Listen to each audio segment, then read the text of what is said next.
Bismillahirrahmanirrahim. Assalamualaikum warahmatullahi wabarakatuh. Waalaikumsalam warahmatullahi wabarakatuh. Alhamdulillahirabbil alamin. Wa bihi nasta'inu ala umurid dunya waddin. Wassalatu wassalamu ala sayyidina Muhammad wa ala alihi wa sahbihi wa barik wa sallim ajma'in. Puji syukur kepada Allah Subhanahu wa taala pada hari ini, di bulan yang suci ini, kita dapat menyapa para pemirsa TPNU Kota Medan dimanapun berada yang sangat kami banggakan. Tentunya rasa senang dan bahagianya hati kami mengajak kepada kita semua untuk meningkatkan rasa syukur ini. Kemudian sholawat beriring salam tidak lupa kita sanjung tinggikan kehariban junjungan Nabi kita, Nabi besar Muhammad Sallallahu Alaihi Wasallam, yang kita harapkan syafaat di yaumil akhir kelak daripada baginda Rasul nantinya. Amin amin ya rabbal alamin.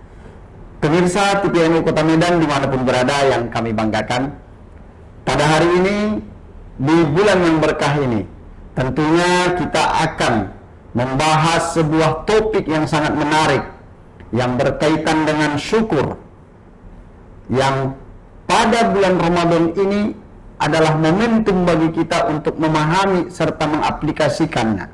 Oleh karena itu kita akan membahas topik yang berjudul konsep syukur dalam meraih keberkatan Allah, keberkahan Allah Subhanahu wa taala di bulan suci Ramadan. Para pemirsa TPNU Kota Medan yang sangat kami banggakan, untuk membahas tema ataupun topik kita pada kesempatan ini telah hadir di studio TPNU Kota Medan, yaitu narasumber kita Profesor Dr. Muhammad Habibie Siregar. Assalamualaikum Prof, apa kabar Prof? Baik, Alhamdulillah, selamat datang Prof di studio TPNU Kota Medan Prof. Ya. Para pemirsa TPNU Kota Medan dimanapun berada, tidak sabar rasanya kita ingin mendengarkan paparan daripada Pak Profesor tentang konsep syukur dalam meraih keberkahan Allah Subhanahu wa taala di bulan suci Ramadan ini. Untuk itu marilah kita dengarkan apa yang menjadi paparan dan juga hikmah pada kesempatan ini dengan husuk dan juga sampai tuntas. Untuk itu, mari kita sambut dan kita dengarkan paparan dari Prof. Kepada Prof, kami persilakan, izin Prof. Terima kasih pada moderator Bapak Khairul Saleh Harahap, pemirsa yang budiman, dan kita semua mudah-mudahan dalam kondisi sehat walafiat. Amin. Dan insya Allah sisa umur yang Allah berikan kepada kita adalah umur yang berkah, supaya kita bisa meningkatkan amal ibadah kita dan pengabdian kita kepada Allah, dan juga bagaimana kontribusi kita kepada sesama manusia, khususnya kepada bangsa, negara, dan masyarakat kita. Karena dalam Islam itu khairun nas anfa'un nas.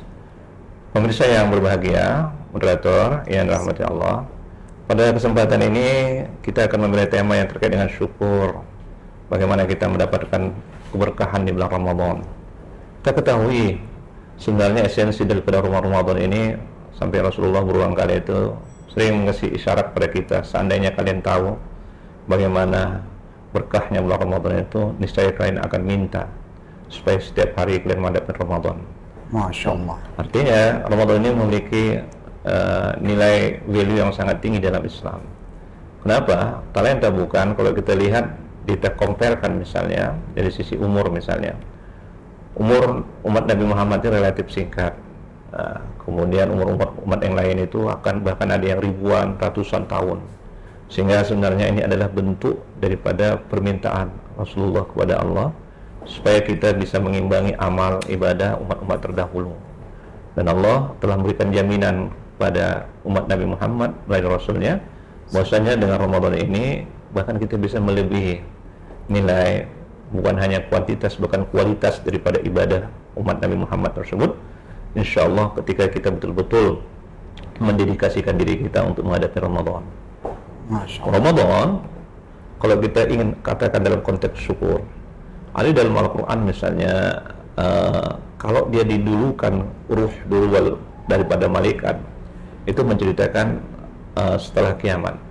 Kalau didulukan malaikat berruh, itu menceritakan sebelum kiamat. Tanazzalul malaikatu waruh fiha biizni rabbihim min kulli amr. Itu sering kita baca itu. Ya. Itu ayat yang laris banget itu ketika di bulan Ramadan. Artinya Islam mengajarkan kepada kita sekarang hidup di dunia.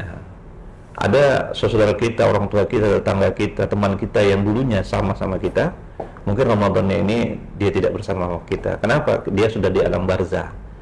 Sebelum alam barzah itu dalam dunia kita. Sebelum alam dunia itu ada namanya alam rahim. Sebelum alam rahim itu ada namanya alam azali. Azali tahap pertama, azali tahap kedua. Ketika sudah meninggal itu alam barzah dan alam akhirat. Konteks barzah di dalam bahasa Arab itu artinya dinding. Dinding yang dia tidak bisa kita balik lagi karena ada dimensi yang berbeda. Kecuali Allah beri jaminan kepada orang-orang tertentu. Siapa itu? Para malaikat dan ruh. Ruh mana? Para nabi dan rasul. Kemudian para orang-orang nas-salihin. Makanya kalimat tanazzalul malaikat wa ruh fiha bi'izni rabbihim min kulli amr. Ruh bentuk mufrad tapi maknanya juga bermakna jamak. Artinya kita semua kepingin andai kata nanti tiba saatnya kita meninggal, kita masuk di alam barzah, itu bagaimana caranya untuk balik ke di dunia? Tak lain tak bukan kalau kita masuk rombongan VVIP yang ada di rombongan malaikat dan para ruh tersebut. Dan kita berharap seperti itu. Nah, itu uniknya. Karena mereka dikasih Allah semacam privilege untuk bisa mendoakan mendoakan Allah supaya mereka mendapatkan apa yang mereka pinta di Lailatul Qadar tadi itu. Nah, itu Ramadan adanya Lailatul Qadar.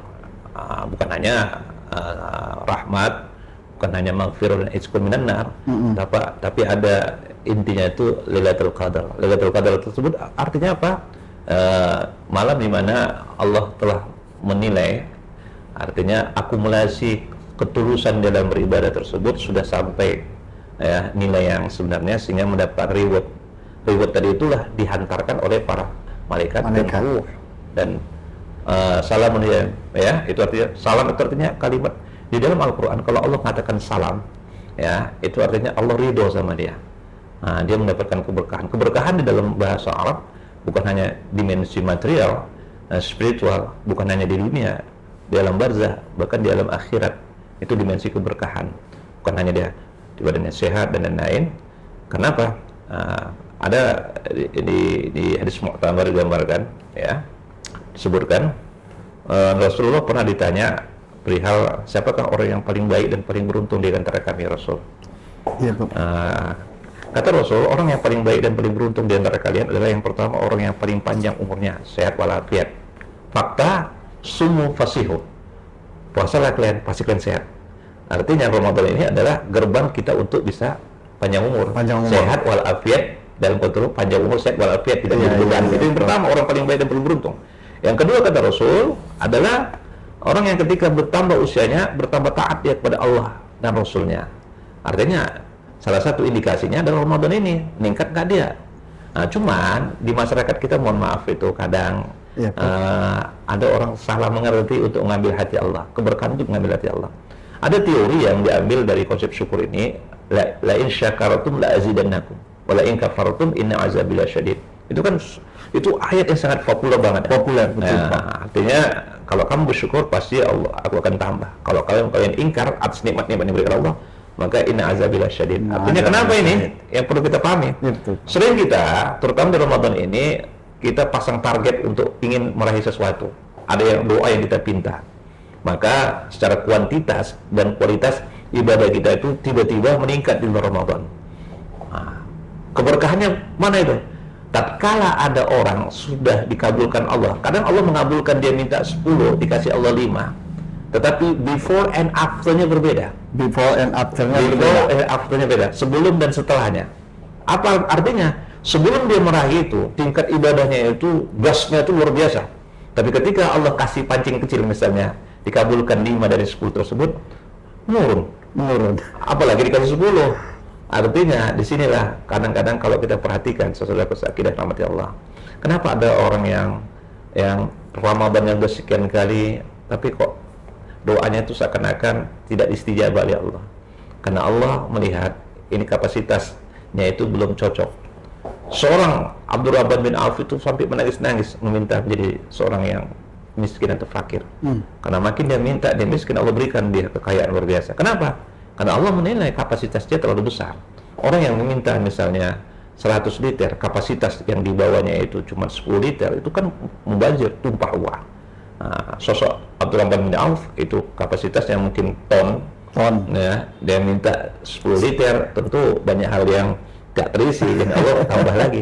Makanya kalau kita perhatikan untuk mendapatkan keberkahan tersebut sangat seiring dengan syukur. Bagaimana syukur tadi? Itu tadi tuh. Artinya Utsman bin Affan radhiyallahu an, konglomerat paling kaya pada masanya. Sampai rekeningnya masih ada di sekarang. Ada rekening di Utsman bin Affan. Kenapa? Karena ada kebunnya di sekarang itu wakafnya. Kalau kita ke Madinah itu ada kebun tamarnya, kurmanya di sana. Itu kenapa? Apa yang dilakukannya? Makin kaya dia, itu paling sedikit seminggu kali dia khatam Al-Quran. Kenapa?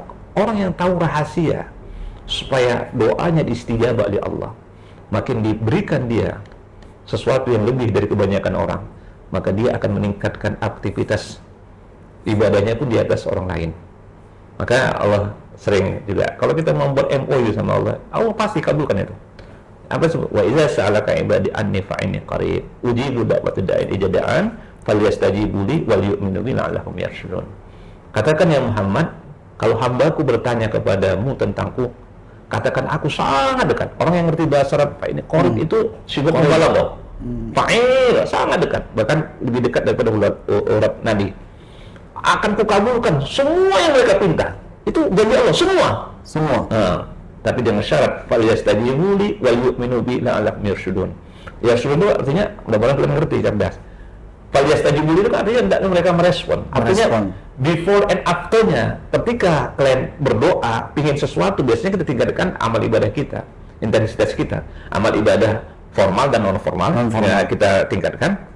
Dan ketika dikabulkan, ini kan permintaan kan bukan hanya ini, yang lain juga. Ketika Allah mengabulkan, Allah lihat itu before and after-nya, sebelum dan setelahnya minimal sama, syukur-syukur lebih. Kalau lebih, tambahnya lagi tuh. Apa yang kita minta, tahap yang kedua, tahap ketiga, keempat. Kenapa banyak orang yang hanya dikasih Allah tahap pertama? Ibarat kita lah sebagai bos, ada karyawan kita yang menurut kita kinerjanya itu meningkat. Kita kasih dia gaji yang lebih daripada sebelumnya.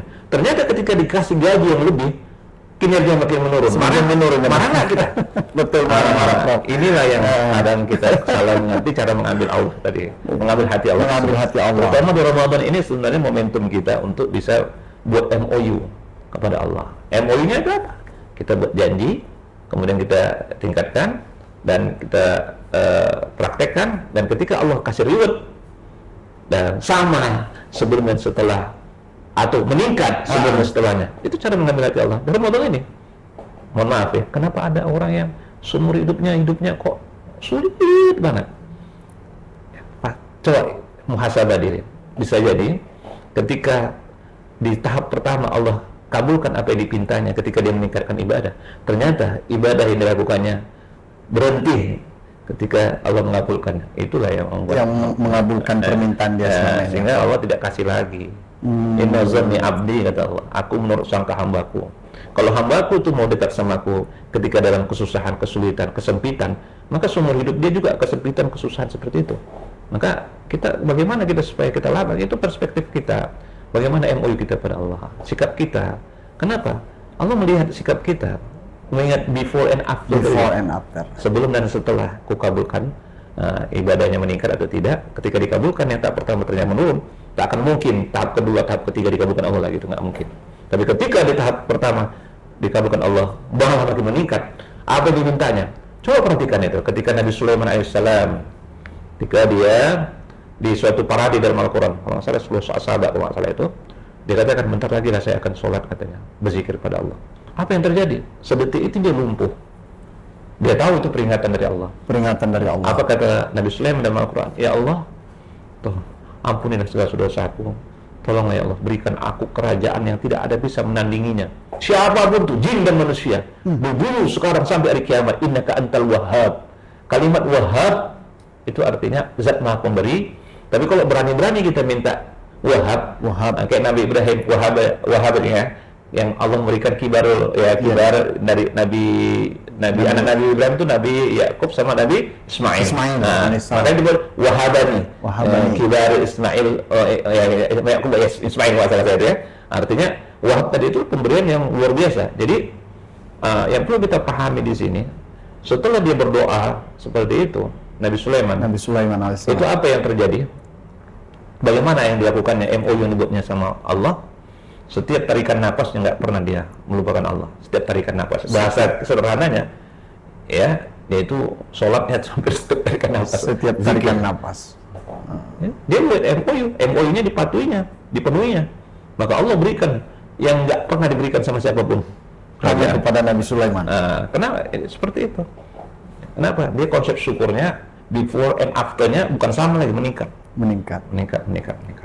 Itu terkadang kita terlupa cara mengambil hati Allah. Apalagi itu Nabi Daud, ketika dia diperingati, dia punya istri 99, ternyata dia mau tambah lagi satu, ada 2 malaikat yang diutus menyamar jadi manusia.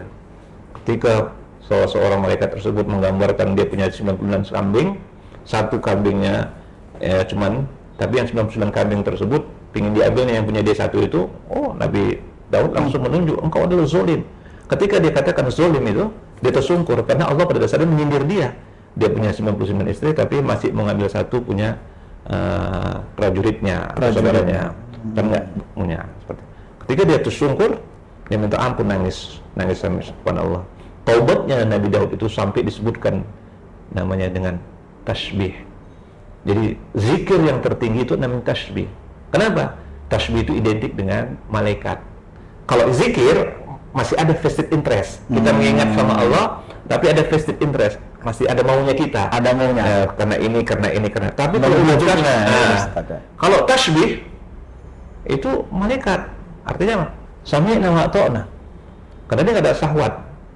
Itu zikir tertinggi itu. Zikir tertinggi. Namanya tasbih. Itulah zikirnya Nabi Daud ketika dikasih peringatan, taubatnya dia sampai seperti itu. Artinya sampai burung-burung dan gunung bertasbih memujinya. Saya kurang paham makna gunung tadi itu bertasbih, tetapi kalau dia burung itu di sebagian ulama-ulama tafsir menafsirkan itu seperti tawaf burung. Kalau Nabi Daud itu berzikir karena suaranya sangat indah. Bahkan orang-orang atau prajuritnya, bawahannya kalau mau menghadap Nabi Daud itu kalau kira-kira ada di suatu istananya itu burung tentu masih bertawaf, jangan coba-coba mengganggu Nabi Daud, karena Nabi Daud itu sedang bertasbih, berkhalwat sama Tuhan, sama Allah. Nah, itu indah sekali. Kenapa? Karena mereka memahami makna syukur untuk mendapatkan keberkahan. Keberkahan itu unlimited loh, tergantung kita sebagai makhluk hamba Allah itu yang mau nggak mengambilnya. Tapi kalau mau, ada syarat-syaratnya. Termasuk tadi itu syaratnya dengan before and after. I think so. Oke. Gimana Pak Khairul? Baik Ustadz, para pemirsa TVN Kota Medan dimanapun berada, sungguh paparan materi yang luar biasa dari Profesor, dari Al-Ustadz kita pada hari ini tentang konsep syukur tadi.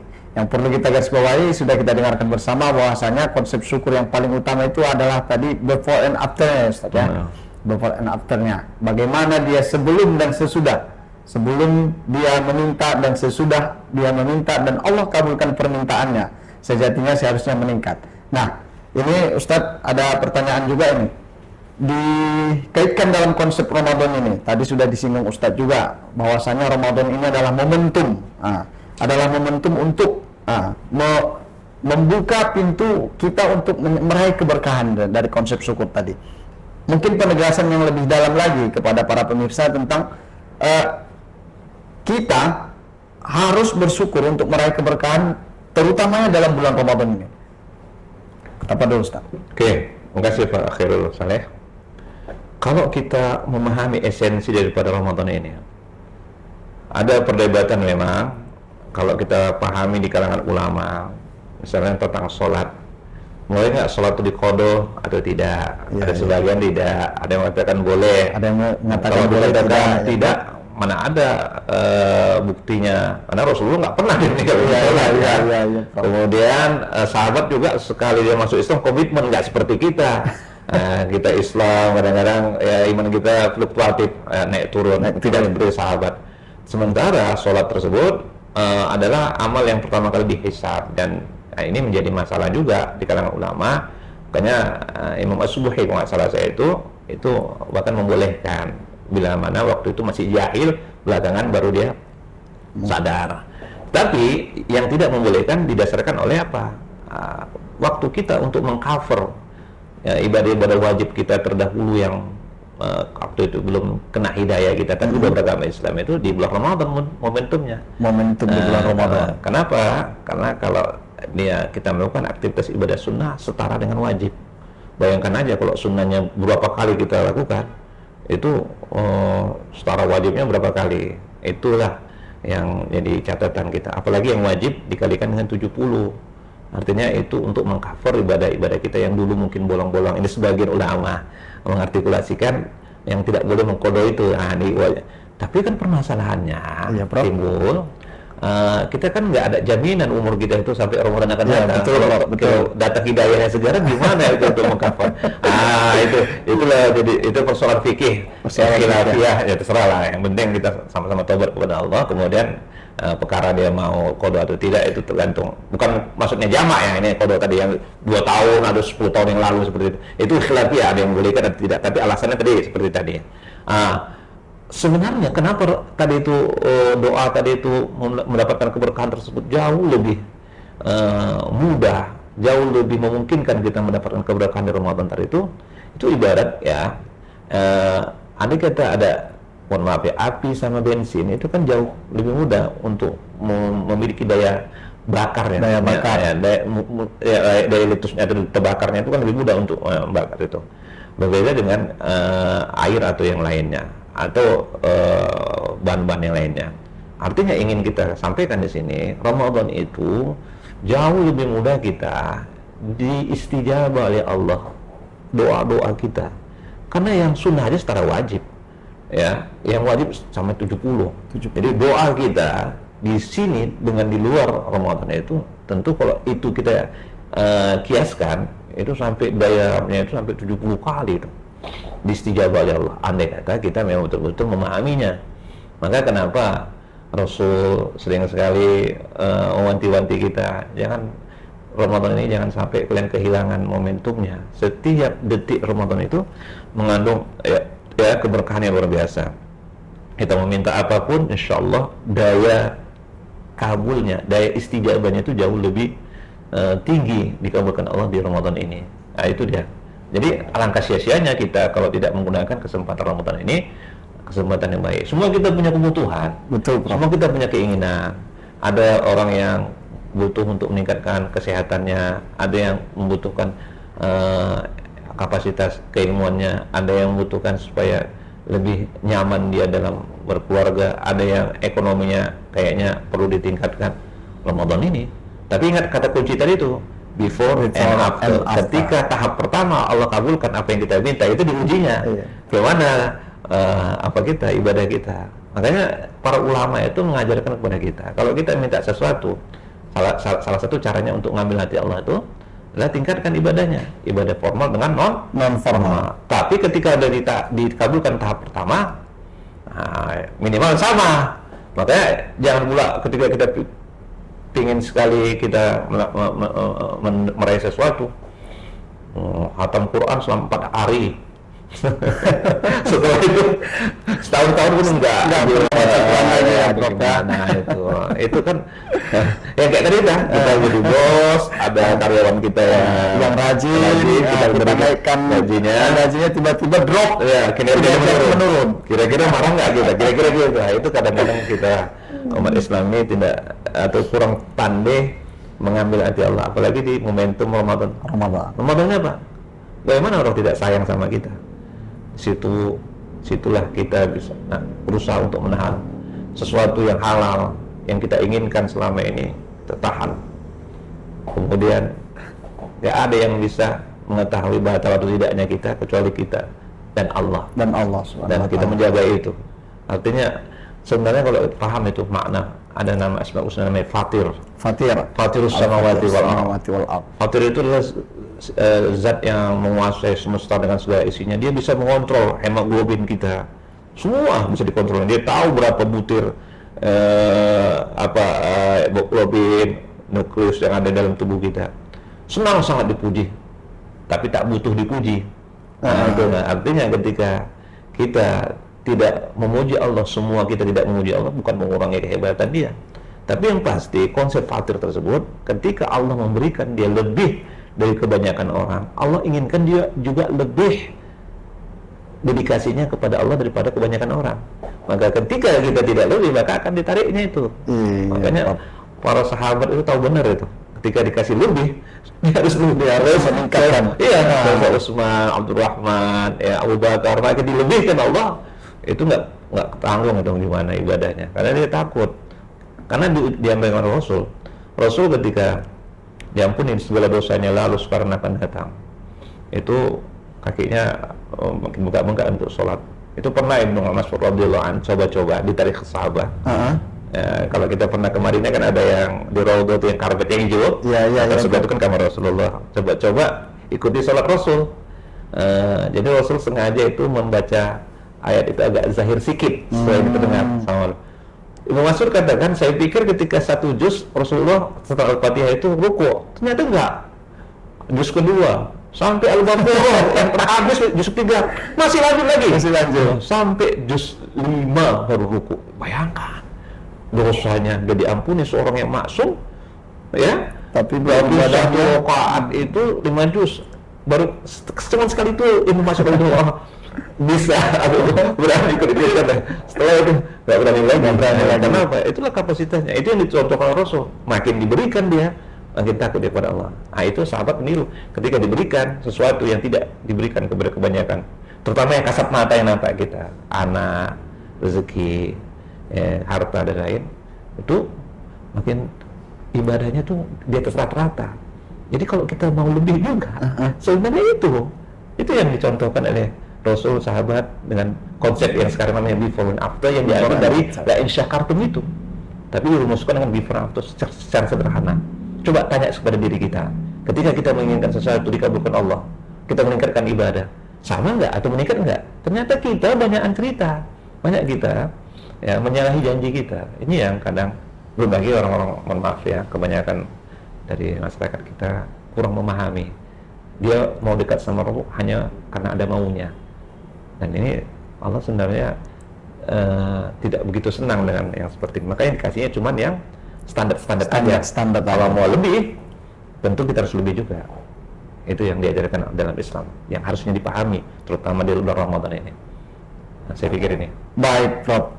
Sungguh luar biasa materi yang disampaikan kepada kita, para pemirsa TVRI Kota Medan dimanapun berada. Tentunya konsep yang sudah dipaparkan ini tidaklah boleh kita lupakan dan harus kita terapkan. Bahwasanya konsep bersyukur tadi itu adalah before and after itu tahap 1, bagaimana kita mendapatkan apa yang kita minta Allah berikan, bagaimana juga kita menyikapi pemberian daripada Allah ini. Sesungguhnya sudah dijelaskan oleh Prof tadi daripada konsep ini. Mungkin ini adalah hal yang perlu diterapkan oleh setiap pemirsa dimanapun berada. Dan yang terakhir Prof, kita mohonkan dari Prof sebagai penutup atau kalimat closing statement daripada program kita ini Prof. Semoga nanti ini sebagai pengingat bagi seluruh pemirsa dan juga sebagai motivasi peningkat ibadah dan juga rasa syukurnya. Thank you Prof. Terima kasih pada moderator Saleh, pemirsa yang dirahmati Allah. Kehidupan kita ini digambarkan dalam Al-Quran itu adalah waktu duha. Sering kita berpikir kenapa waktu duha. Ternyata kalau kita perhatikan, Allah katakan di dalam Al-Quran, waktu kehidupan satu hari di akhirat itu setara dengan waktu duha di dunia. Artinya satu hari sama dengan 1000 tahun kehidupan dunia. Jadi andai kata ada orang yang umurnya 100 tahun itu sangat langka.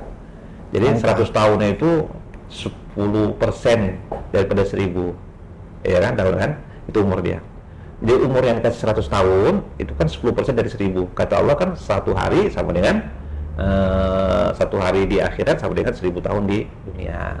Sementara orang yang umur 100 tahun itu kan 10% daripada 1000 tahun dari. Jadi kalaulah satu hari itu diartikulasikan dalam konsep 24 jam. Kenapa waktu duha? Paling hebat umur orang 2 jam 4 menit, atau kira-kira 1 jam atau 2 jam, atau paling hebat 3 jam.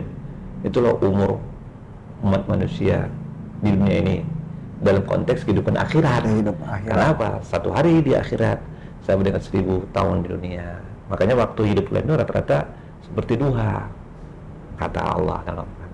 Maka dengan hidup yang sangat singkat ini, kalau bisa kita muhasabah diri, apalagi kita yang umurnya sudah dewasa 40 tahun, 50 tahun. Coba andai kata Allah memanggil kita, kira-kira catatan malaikat atib rakib itu mana yang lebih banyak? Alangkah malunya kita kepada Allah. Apalagi ini kesempatan masih ada. Mudah-mudahan Allah memberikan kita hidayah, Amin. umur yang panjang, Amin, ya keberkahan. Allah. Tapi itu menjadi peringatan bagi kita. Amin. Ya Nah, saya Rabbal pikir ini saja. Akhirul kalam. Assalamualaikum warahmatullahi wabarakatuh. Waalaikumsalam warahmatullahi wabarakatuh. Terima kasih Prof atas paparan ilmu materi ini Prof. Kami sangat berterima kasih sekali lagi kepada Profesor yang sudah hadir di studio TVRI Kota Medan.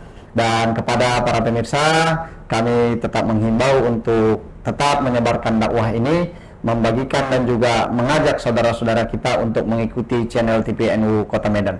Tentunya kita berdoa kepada Allah Subhanahu wa taala, Profesor kita yang sudah hadir pada kesempatan ini, Allah selalu limpahkan kesehatan, keberkahan dan juga kelancaran segala urusannya, Prof. Amin. Sekali lagi kami ucapkan terima kasih kepada para pemirsa. Kami tutup sesi muzakarah online kita pada kesempatan ini dengan wallahul muwaffiq ila aqwamit thoriq. Assalamualaikum warahmatullahi wabarakatuh. Waalaikumsalam warahmatullahi wabarakatuh.